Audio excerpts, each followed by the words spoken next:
जय जगन्नाथ सांग मैंने आपण मानक अंकिता किचन रे स्वागत करुच्ची। मु आज बनई सोया चिल्ली पाई मु 250 ग्राम पाखापाखि सोया नहीं ताको गरम पानी में सिझा देती आउ छोट छोट कर कैप्सिकम काटी नहीं से मु रसुण नहीं कंचा लंका छोट छोट काटी प्याज को भी प्याज जमती चिली चिकेन रे पड़े से भाया मु प्याज टी काटी पानी इंडस चूल्हे में चढ़ई कहीं सोया को सिझाई से मुझे लुण पकई सोया पकईदेली सिझाई पुणी तापाई मु कॉर्नफ्लावर नहीं मैदा अल्प नहीं आउ रिफाइन ऑयल गोटे साइड रे मु फ्राए पैन चढ़ई फ्राए पैन रे तेल अल्प रिफाइन ऑयल देली से तेल गरम होगा पर रसुण पकईली। सांग मैंने मोर वीडियो आपण मानक भल लगिले लाइक टे करेंगे सब्सक्राइब टे करेंगे कमेंट टे करेंगे फॉलो भी करेंगे से रसुण फ्राए होला पर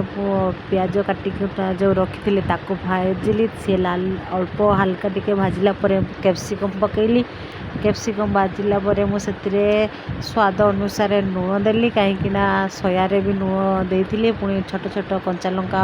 काटिक रखी पकईली कहीं कंचा लंका आगरू पकईदेले से जोड़िकिना छिंको काश स्टार्ट हो ये कली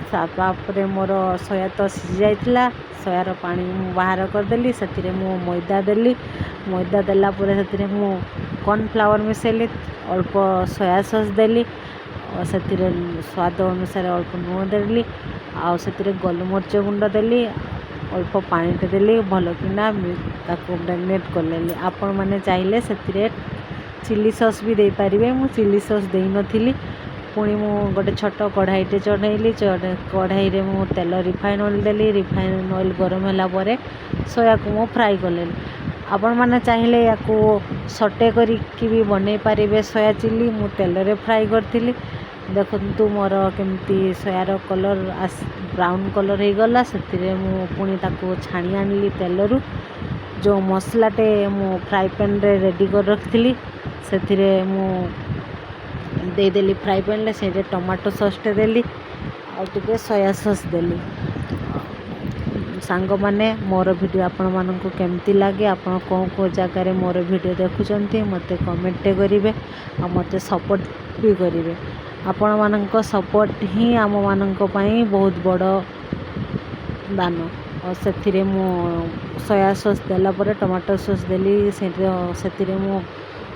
गोलमरीच गुंड आ टिके मु अल्प किना कॉर्नफ्लावर